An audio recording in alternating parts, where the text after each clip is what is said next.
From the Home Slice News Center, this is the Daily Slice for Monday, December 4th, 2023. I'm D. Ray Knight. This is what's going on. St. Joe Street in Rapid City reopened Friday afternoon after a structural failure to one of the elevator towers on the Block 5 development caused the structure to start leaning.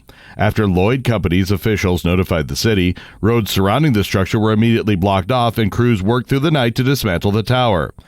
Jake Kwasny, chief operating officer of Lloyd Companies, said one of the pads at the base of the tower failed at a time when the tower was more susceptible to leaning. He said, while rare, these kinds of failures do happen. The problem was in the structure of the tower and not with the foundation itself, which remains intact after the tower was taken down. The Hope Center is closing this week, and 2 organizations are stepping up to help. Amy Rose has more. The Hope Center in Rapid City is closing this week, and 2 organizations are taking over vital services that the center provided to the city's unsheltered people. Healing Trauma Therapy Services and Western South Dakota Community Action Program were both approved for permits to start providing mail services and permanent document storage. City officials said the need for mail services and permanent document storage was a critical service that needed to be moved as soon as suitable organizations could be found. The Rapid City Area School District is considering trying for another bond issue to address infrastructure needs. The district has released a survey to find out what people think. The survey addresses the possibility of a new elementary school, expansion and improvement of current facilities, plus a possible career and technical education facility. If the bond does get approved by voters, it could mean that some of the current schools would be subject to redistricting.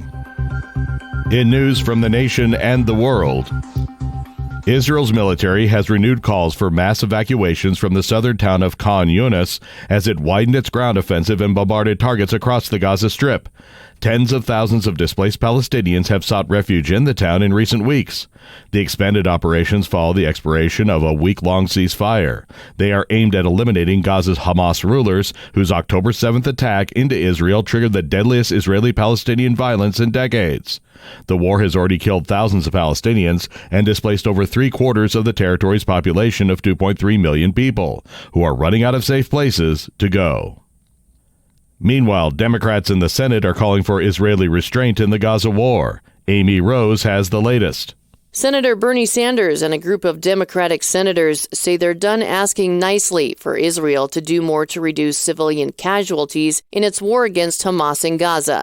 The lawmakers are warning President Joe Biden's national security team that planned U.S. aid to Israel must be met with assurances of concrete steps from Israeli Prime Minister Benjamin Netanyahu's government. It's all but inconceivable Congress would vote down the wartime aid, and the Democratic senators are adamant that's not their intent, as strong supporters of Israel's right of self-defense against Hamas. But the fact pressure is building shows the fractures in Congress as the aid debate drags on.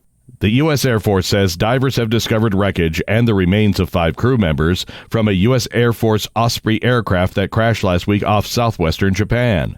The CV-22 Osprey, carrying 8 American personnel, crashed last Wednesday off Yakushima Island during a training mission. The body of one victim was recovered and identified earlier.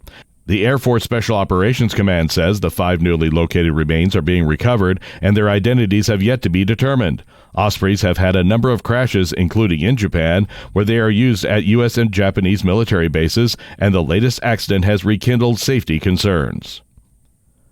Your weather forecast from the Home Slice Weather Center. Partly cloudy, windy, and 45. Low tonight, 29. And that was your Daily Slice for Monday, December 4th, 2023. The Daily Slice is a production of Home Slice Media Group, hosted by D. Ray Knight with Amy Rose. Executive producer Mark Houston. Engineered by Chris Jaquess. I'm D. Ray Knight. Have a great day.